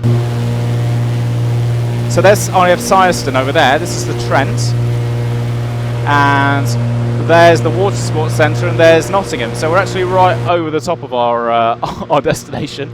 The cruise speed of the 310 getting a little bit ahead of us there. So I think what we'll do is we'll fly out towards Southall sort of way on, and we'll get the descent going on the way out there, Nathan. If that sounds good to you. Yeah, brilliant. Right. So what sort of checks would we be doing at the sort of top of descent point? Yeah, so descent checks, MSA check. We're happy to MSA this area. Yep. Ice protection as required. Which is no ice protection today with nice weather we've got. The weather's good. Approach plates checked. If I approach, Nottingham really well, both of us, that's no problem. Approach briefing, visual approach. What moving on to that? 27? Yeah, let's do 27. Yeah. Touchdown elevation, Nottingham, we're 138 feet, I think it is, 27. Altimeter set, cross checks have been done, not changed. Mixtures adjust, so leaving where they are for half now. Cow flaps, keep it closed, we descend, so no shock on the engine. And then now for the descent, I'll go to the top of the greens, so about 16 is the manifold pressure and 21 the knockdown. Okay, so start bringing that down to start slowing us down. You can see the autopilot's kind of bumping around a little bit, as I was earlier, because the even though we've set standard pressure and everything in the sim, we still get thermals and things like that from the Microsoft Flight Simulator weather engine. So it's not completely devoid of weather. It's not just my rubbish flying that was bumping around as earlier. It's actually the weather conditions a little bit. So it's pretty realistic. Yeah. And then the approach checks. Okay. Cow flap, the closed now. Fuel sufficient, and we'll find the main loads of fuel in the main tank, and 6 pounds left inside, isn't it? Yep. Fuel pump low, which they are from stores. Yep, they are. RPM was required, but we're obviously trying to get nice and slow with the descent, so we keep RPM low. Ready as navigate, set, and we'll do visual approach over no pilot. Okay, so for the sake of realism, let's whack Nottingham radio in that. And you can see it's actually idented it on the text ident there, so that's a really great feature of the PMS GTN 750. There's Southall just over there, so let's head towards that. Then landing lights on, we're below 140 knots now, so extend the landing lights. Okay. Keep below 140. Yeah, we can use the extra drag from the landing lights to help us descend a little bit more. And watch those come out. There we go. Right, no good. Brakes are off, locking brakes off. Yeah. Passing on secure, which hopefully the passengers are. Cabin heater as required, and altimeter set and cross check. So now you want us to go down to the final brake check. Brilliant. Right, so I've just started a fairly gentle descent, about 500 feet per minute, so that should allow us to maintain a reasonably slow airspeed. In fact, that's not Southall at all, that's Newark, so my VFR nav is absolutely garbage, as always. So, in real life, we'd obviously be keeping well clear of RAF Silverstone, because that's a gliding station, and they get quite annoyed with us if we fly through that. I'm going to keep this turn coming all the way around, probably approach Nottingham from the east. As you can see, it's really slippery airplane as well, so you've got the power right back at the sort of lowest setting almost. And when you're doing this 300-400 feet rate of descent, and it's still cracking along at 135 knots. Yeah. Realistic airplane. That's why you got to be managed early, otherwise you end up in a hell of a lot of trouble at the end of it. The first flapping gear speed is 5.8 knots, which you'll easily exceed if you're not careful. So that's why we do on the greens and get the power back early, because otherwise you'll be in trouble at the end of it. Absolutely, yeah. Would you say sort of 5 miles for every 1,000 feet you've got to drop to plan your descent with? Yeah, roughly, yeah. Also, we sort of general rule of thumb, so look at your ground speed. For ground speed, 145 is that on the GPS? Yeah. So add a 0 and half it. Right. So rate of descent out of 700 feet at the minute. Kind of keep your manifold pressure going back because it's increased slightly. Yeah, obviously, yeah. So keep that coming out to 15. So that's one thing Cessna does really well. We actually put one green marking on there, so you're absolutely safe to operate the aircraft anywhere within the green arc. That's what we did it for. So it runs nice at the low setting of the RPM or the manifold pressure, or runs happily all day at the high setting of the manifold or RPM. So Cessna were good at putting that into the aircraft. Yeah, that is really handy. There's a lot of quite sort of user-friendly features in the 310, aren't there? I mean, it may be an old aeroplane, but you just get the sense that it's been really cleverly designed. Yeah, absolutely, yeah. Actually, the R was one of the later models as well, so this is kind of I suppose, the best models for the fleet, because of the 310 series, because it's one of the last ones. Yeah. So they kind of got it right. Excuse me, at the stage.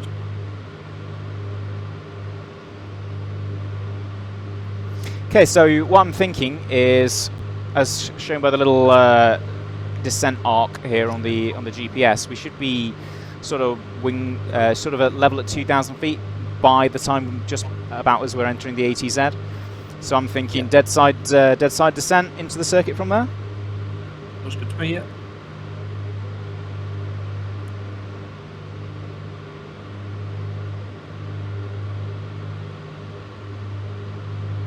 Yeah, it is really slippy, isn't it? I mean, I used to think the DA42 was bad, but I mean, the DA42 you can chop the throttles and get disc mode and stand it on its nose, whereas you don't have the luxury of that in this airplane, do you? You've got to be a little bit nicer to the engines.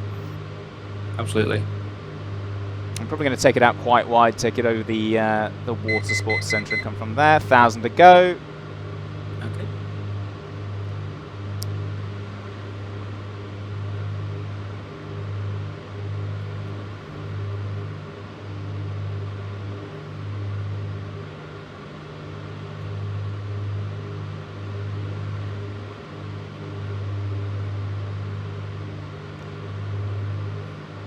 See the familiar sight of Nottingham coming out of the Absolutely. coming out of the distance. Seen that plenty of times, haven't we? We have. Too many.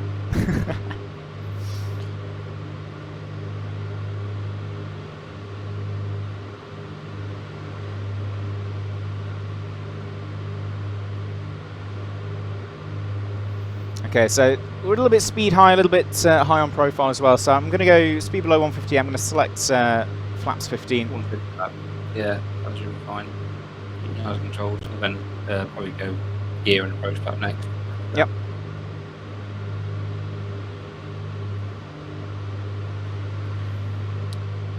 So I'll stay on autopilot for now, just while we're setting ourselves up in the circuit, and then I promise I'll hand fly it. Show everybody how rubbish I am at that. But I mean, it is such a lovely aeroplane to hand fly. It has got a competent autopilot, although I think it's just the default Microsoft Flight Simulator autopilot. I don't think it's anything special or custom made or anything like that. It is pretty competent, but it's such a nice aeroplane to hand fly. It's almost a shame to have the autopilot on. Absolutely, yeah. Right, so that's autopilot coming off.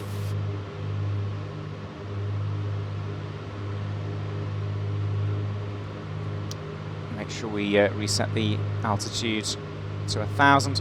See the village of Tollerton just in front of us here, so we're going to keep descending towards Tollerton.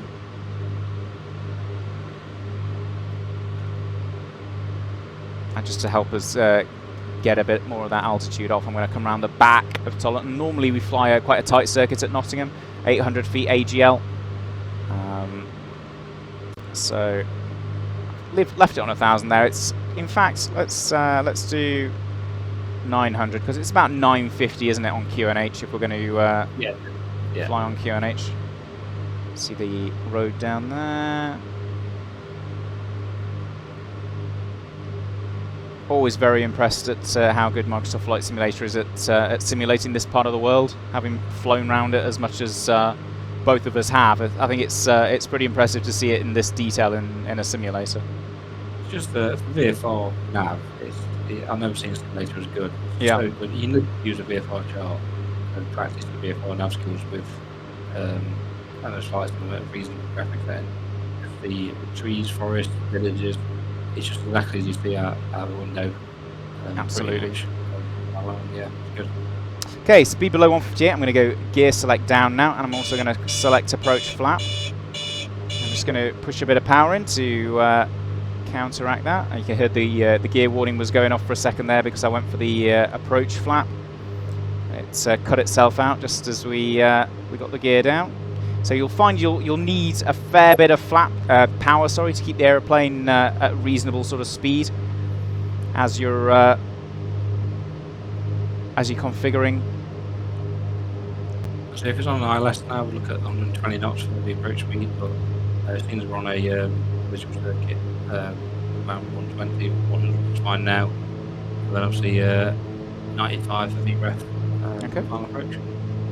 So I'll keep us about 100, 110 as we turn final. Keep on top of that trim. It's really important to trim the aeroplane. Like any aeroplane that's quite heavy, you want to be on top of the trim and making sure she's trimmed out for every stage of flight. It's just common sense. Okay, so we landed. If we're doing a go around. No, we're gonna do a touch and go. Go right, okay. So we'll do a touch and go, and then we'll come around and we'll have a crack at a flapless approach, I think. So something that I found quite interesting is that you don't go full forward on the props. You would on the flapless approach. You would on a flapless, okay? Yeah. I'm gonna go full flap now. Yeah.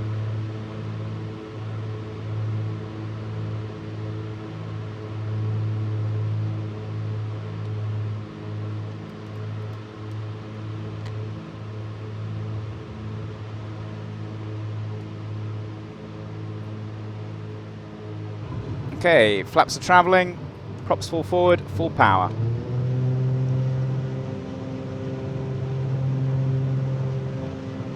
.95, away we go.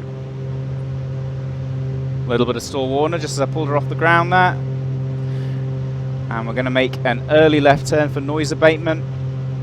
Looking to get her above blue line speed. Gear select up. So you're going to have to bear with me here, Nathan, because I'm probably going to be quite behind the aeroplane, but I'll do my best. Fine, so keep the props forward where we are. So keep the props forward. Okay, cool. Yeah. And the flappers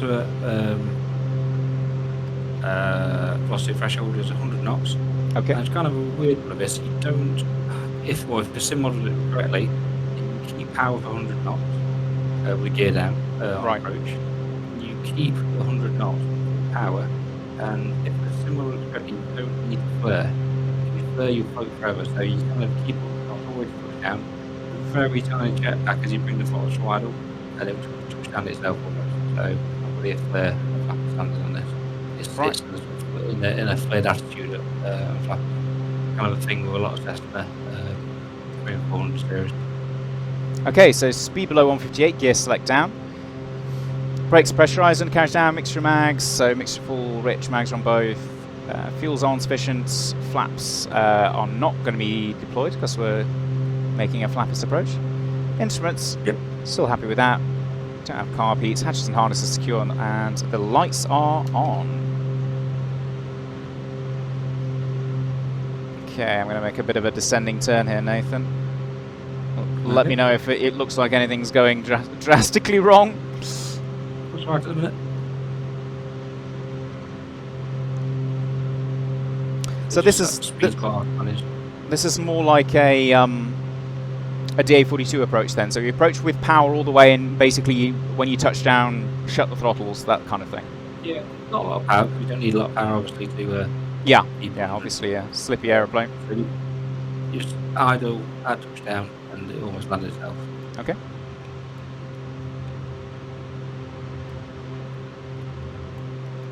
You can see the nose is quite high, well, a bit Yeah, higher. yeah, absolutely. The last thing with a split flap, obviously, the reason why we put split flaps in there is because the great drag and also give you nose and attitude. Yeah. Things are split flap. So, good so far. Okay, I'm gonna go idle about now. Ooh, that was a bit heavy. Okay, Yeah. full power. Whee!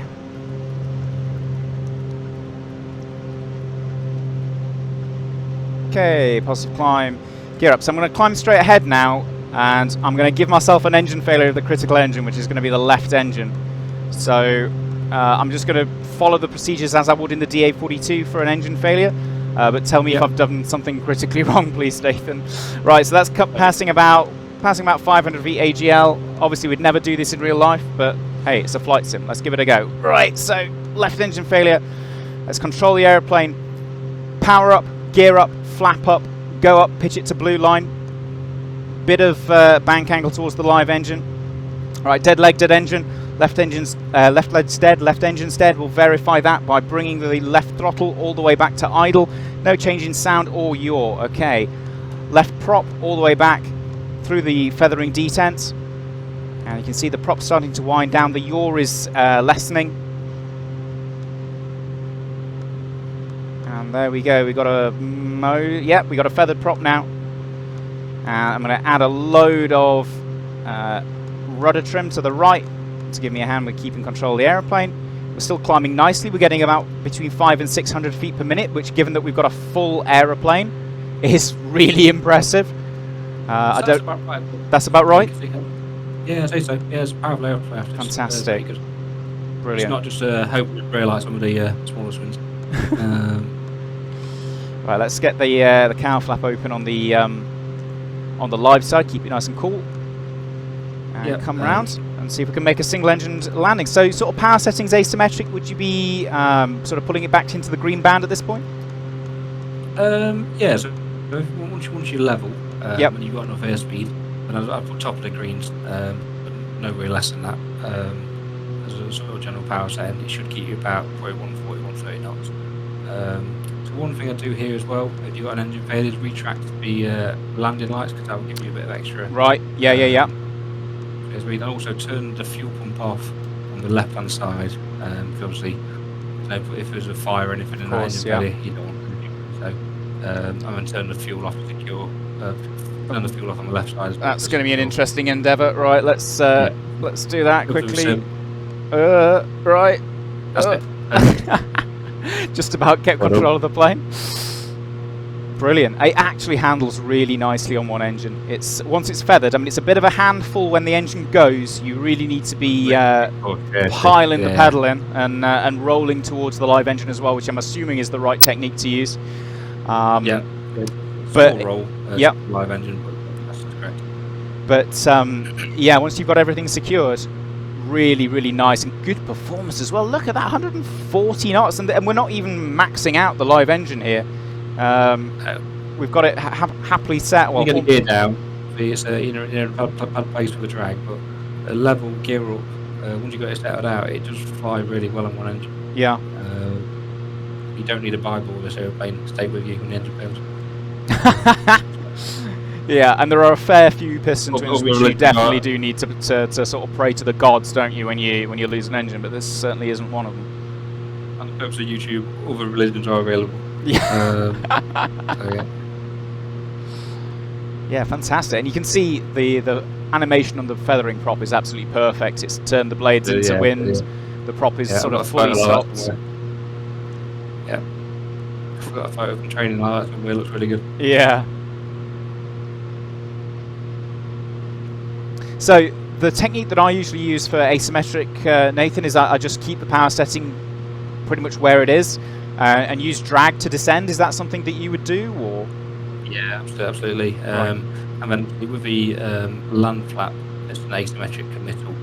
Of course, yeah. As well, so, you need to approach and get gear down. But soon you go to select flat land, commit to landing, Yeah. which is fairly similar on most MEPs.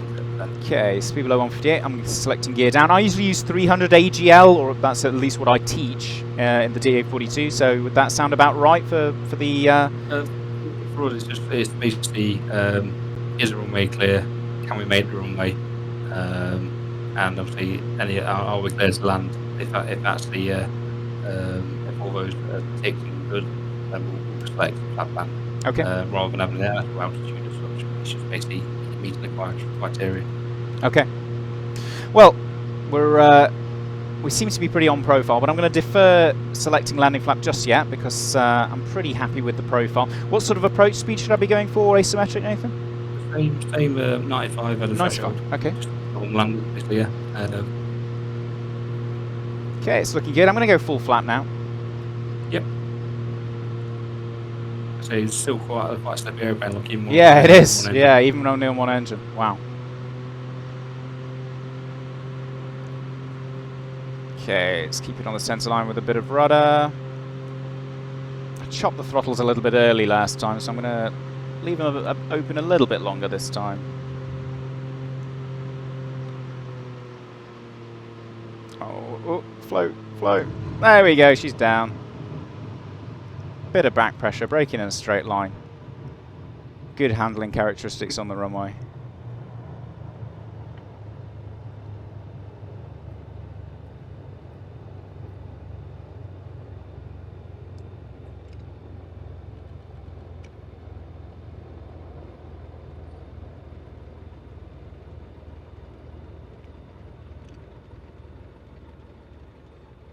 Perfect.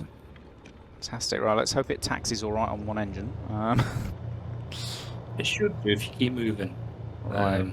If you stop in the real aircraft, you won't be able to get going again. Right. Okay. Let's assume it's gonna do a good impression of that. So we'll keep it rolling.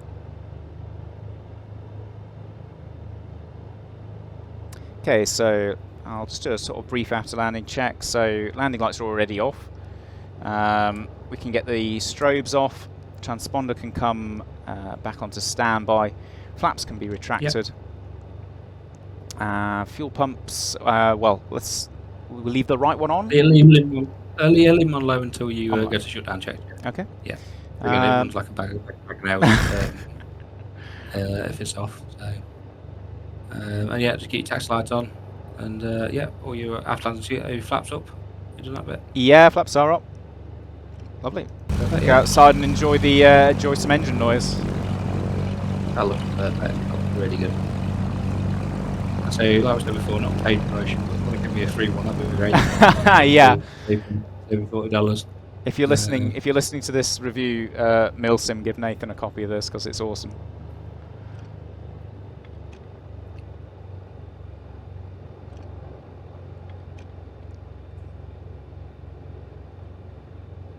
Okay, so this Perry track in real life is way too narrow to take an aeroplane this size down, but we'll suspend disbelief for a little bit.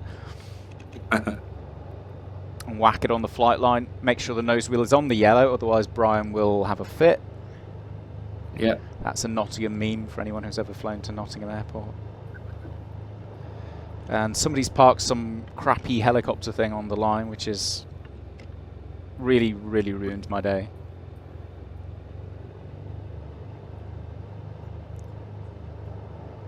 Okay.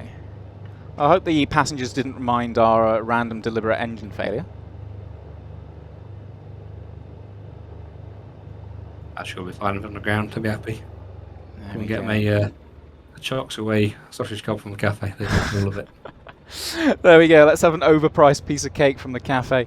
Yeah, the passenger comfort index is 0 because we've obviously stirred them up a little bit, but they'll just have to deal with that. Wheel chocks can go in. So, I mean, shutdown, I'm assuming get the avionics off. Yeah, so avionics off. Mags check, dead cut check. Okay. Pop the taxi light off as well. Fuel pumps off. The reason why you put the fuel pump from low to off, by the way, because when you pull the mixture back, if you left them in low, it wouldn't actually shut down. There's enough fuel there to keep it running. Keep it going round, right. Yeah. So you done the mag checks yet? Yeah, mag check's done. Okay, and then literally throttles idle Okay. and mixture cut off. Throttle idle, mixture cuts off. And there we go, and obviously we get a thing in our face telling us that the flight's over. Fantastic.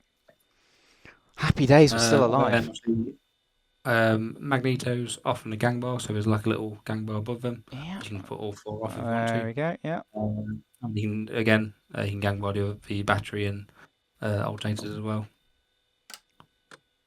No, I would do that, but it's a switch on my on my yoke, so it doesn't let me. Okay. Right, fantastic. That's it. That's it. Brilliant. Oh yeah, I think getting my conclusion of it, I've got to give the exterior visuals a solid 9 out of 10 really. I think the interiors, again, 9 out of 10, modelled well.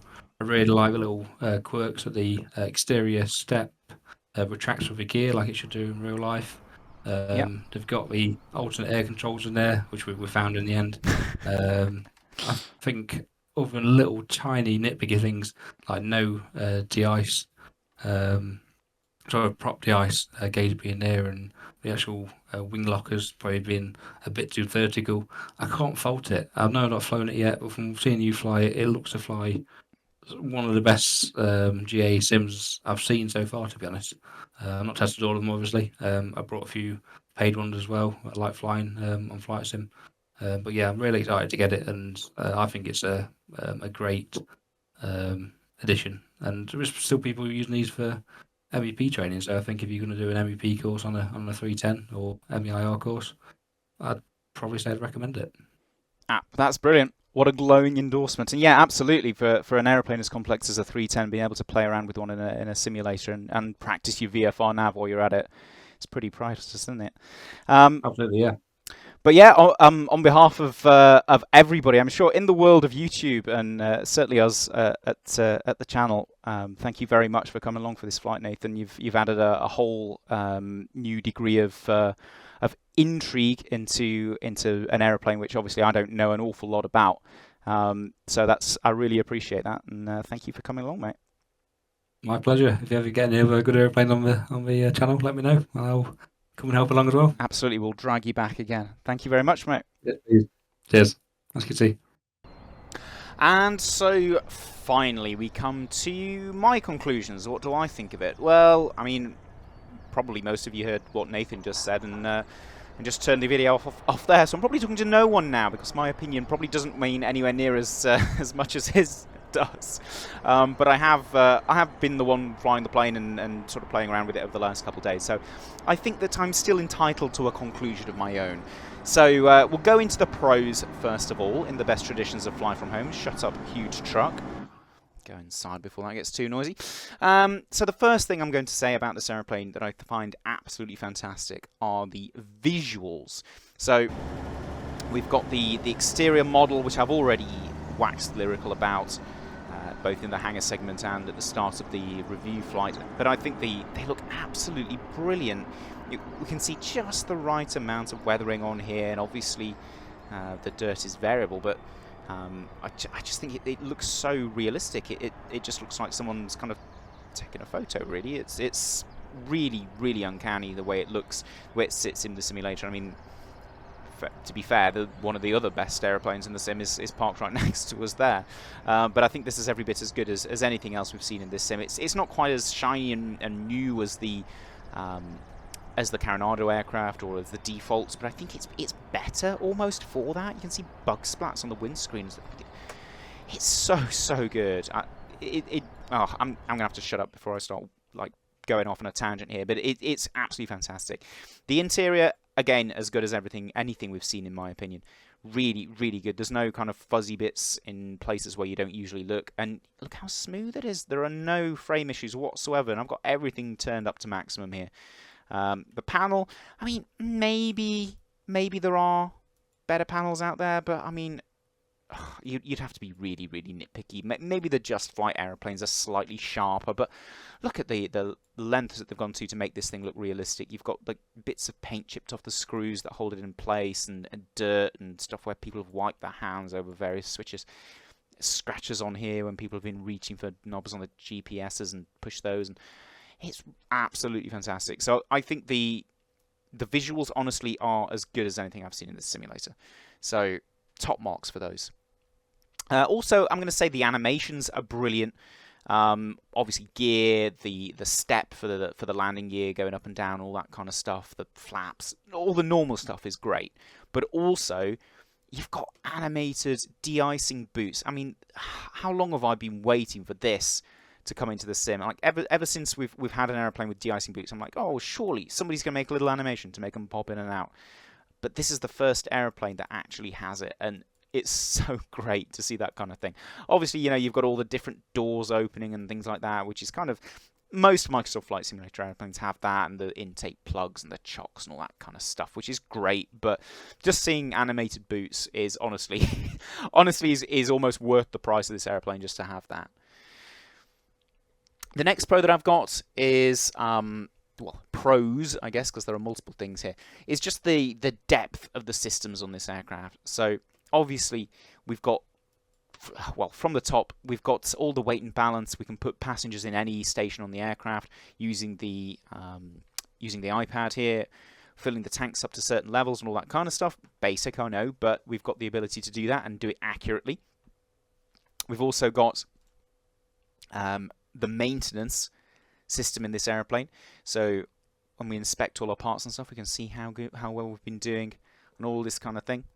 So these things do wear out depending on how you use them and how much you use, much you use them, which is brilliant.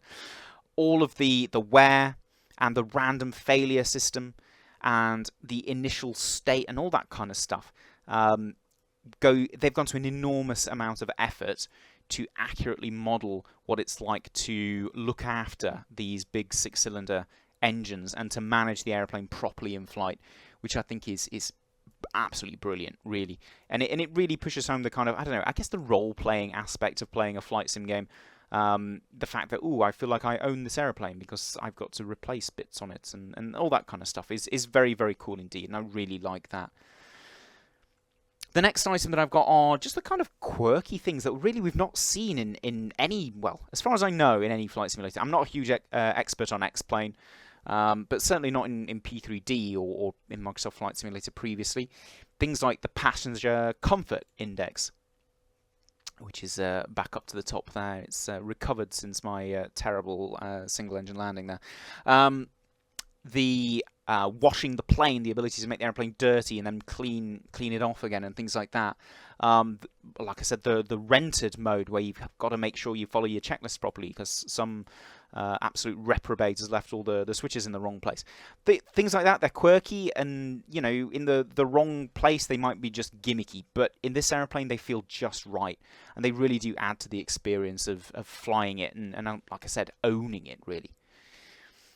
The next positive item that I've got is the accuracy to performance, and as you know, we're all about this on this channel, and we've run all the numbers for single engine performance, for both engines operating performance, cruise, climb, stall, speeds, and all the rest of it, and it really does hit the numbers on in every single aspect. Obviously, we've seen aeroplanes which are that impressive in terms of performance. We've seen some of the Carenado aeroplanes are getting there, very, very good in terms of both engines operating at least. And we've also seen the Just Flight aeroplanes, which hit absolutely all of the numbers spot on. But this one is just as good as any of them, which is, I mean, it's what you'd expect, really, isn't it, of something of this kind of depth. But just to know that it does perform just like the real one does in real life is a real advantage to this aeroplane, I feel. The next positive, or rather the last positive that I've got, is the handling of the airplane. So I think this airplane handles... First of all, I thought it was a little bit too sensitive. But speaking to Nathan and reading things on the internet, I find that actually the 310 is a really nice handling airplane. It doesn't require a huge amount of effort, certainly in roll, and not a huge amount of deflection of the controls in order to fling it around quite a lot, which this airplane models perfectly. And honestly, it really feels like a little sports car. It's a lot of fun to throw it around in this simulator, which just makes me want to fly the real one more. Makes me feel even more jealous of people like Nathan who get to fly it in real life. So Yeah, I think the handling is a real advantage of this particular add-on, and I think if you were to get it, you'd really enjoy throwing it around as well. Right, I guess we should do the negatives now. So, thankfully, for Milviz at least, there aren't too many of these. However, in my opinion, they're fairly big. So, one of the big negatives for me is the fact that they don't seem to have properly modelled the yaw that you get with this aeroplane. So I've just been praising the handling characteristics, and absolutely when you're up flying in the cruise and all the rest of it, it's pretty much perfect. But on takeoff and in the climb, you would definitely expect a lot more right rudder usage on an aircraft with same turning propellers. It's not a counter-turning aircraft, so both props turn the same way, which means you get asymmetric blade effect in the climb and on takeoff. And that yaw is going to affect the aircraft on the ground, and obviously propeller slipstream effect is kind of what affects it on takeoff more than an asymmetric blade, but I'm not going to get into that too much. That's multi-engine theory and it's very boring. But yeah, you'd expect to see a large amount of yaw initially when you apply power from standstill on the runway, and you would expect to still be having to correct for that yaw as the aircraft climbs. Now, what we saw in the simulator is that the aeroplane just kind of flies ball in the middle all the time, which is almost like it's got a yaw damper, which it absolutely does not have.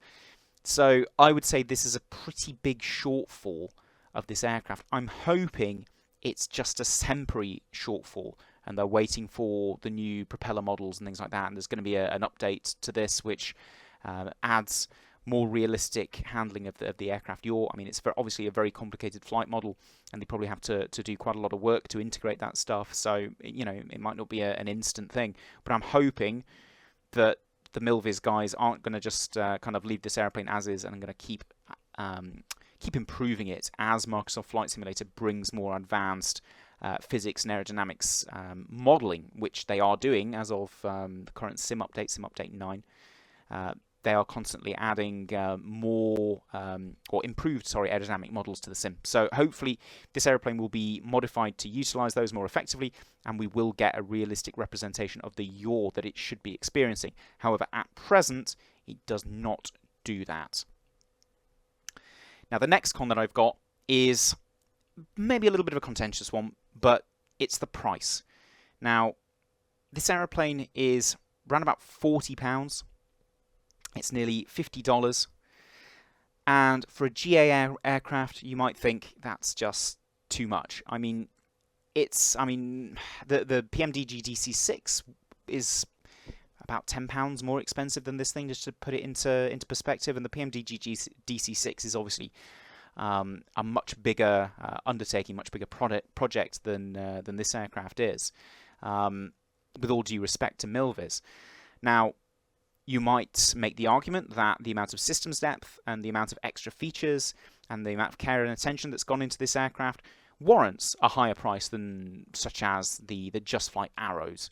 And yeah, I would kind of agree with that, but I'm just trying to play devil's advocate here. And you might be thinking to yourself, well, it's a GA aircraft at the end of the day. It does not warrant a price tag which puts it kind of in between the GA aircraft and the big study level airliner sized things. I guess there's that Phoenix A320 coming out soon, which is about £50. So £10 more, you can get a study level A320. So just to put things into perspective, it is more expensive than any other GA aircraft in the sim. I think the only thing that's close to it is the Cessna 414, I guess, which we will be doing a review on, but it's still in beta, so I don't really want to review a beta product. We'll give the final product a review once it comes out. But honestly, that's all I can think of. And you might think that those things are completely irrelevant and rubbish, in which case, happy landings and go off and enjoy your aeroplane. But hopefully this review was at least of some help to any of you who are out there who are sitting on the fence about buying this thing, or any of you who already have it and want to know a little bit more about it and maybe how to operate it a little bit more true to real life. But any of you who've been watching all the way through, thank you very much. I know these videos become a little bit of a marathon, and I really appreciate you if you've watched it all the way. If you've enjoyed it, please do give us the old thumbs up. Maybe even consider subscribing to the channel. If you want to come over and have a chat to us about anything aviation related or anything random meme related, please do drop into our Discord. We're always happy to have anyone over there. And hopefully I will see you for the next one. Take care. Goodbye.